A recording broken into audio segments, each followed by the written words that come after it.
Assalamualaikum warahmatullahi wabarakatuh. Halo semuanya. Di sini saya akan mempresentasikan hasil kerja saya, yaitu tugas video dari mata kuliah Rekayasa Perangkat Lunak.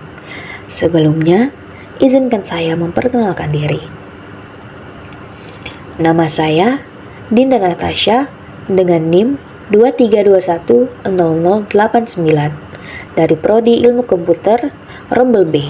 Baiklah teman-teman semua, di sini saya akan menjelaskan tentang Software Project Management Plan atau SPMP. SPMP merupakan dokumen penting yang digunakan untuk merencanakan, mengatur, dan mengendalikan proyek pengembangan perangkat lunak. Jenis-jenis dokumentasi SPMP diantaranya ada tujuan dokumentasi atau pendahuluannya. Yang kedua, ada organisasi proyek. Yang ketiga, manajemen risiko.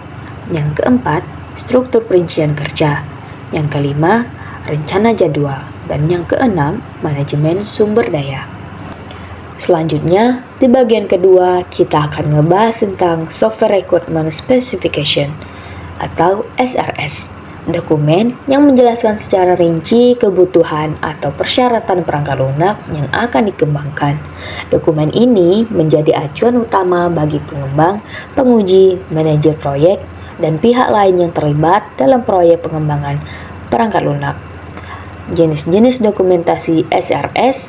Yang pertama, ada dokumentasi fungsional. Yang kedua, ada dokumentasi non-fungsional. Yang ketiga, keterbatasan dan batasan. Yang keempat, antarmuka pengguna. Yang kelima, antarmuka sistem. Dan yang terakhir, spesifikasi data. Di bagian ketiga, kita akan ngebahas tentang Software Design Description, SDD.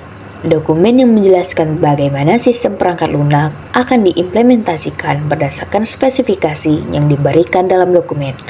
Jenis-jenis dokumen SDD. Yang pertama, ada desain arsitektur. Yang kedua, desain modular.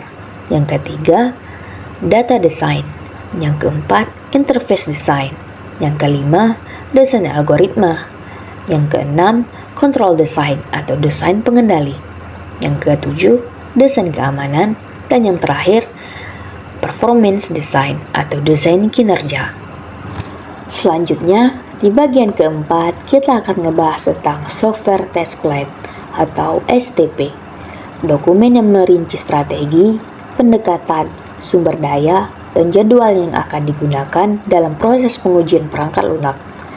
Jenis-jenis dokumentasi STP antara lain tujuan pengujian, lingkup pengujian, pendekatan pengujian, kriteria keberhasilan dan kegagalan pengujian, jadwal pengujian, dan sumber daya pengujian.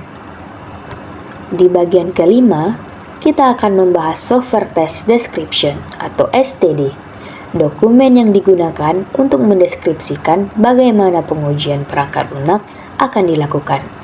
Jenis-jenis dokumen STD antara lain Test Plan, Test Design Specification, Test Case Specification, Test Procedure Specification, Test Item Transmittal Report, Test Log, dan Defects Report.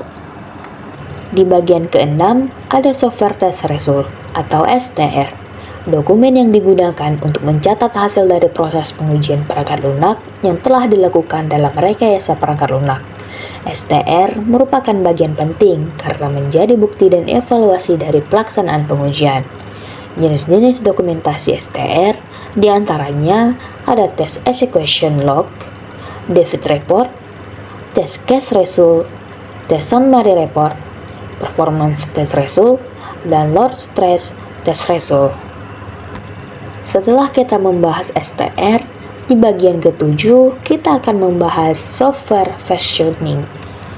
Dalam rekayasa perangkat lunak, dokumentasi berperan penting dalam pengembangan, pemeliharaan, dan peningkatan perangkat lunak, termasuk dalam konteks jenis-jenis dokumentasi software versioning.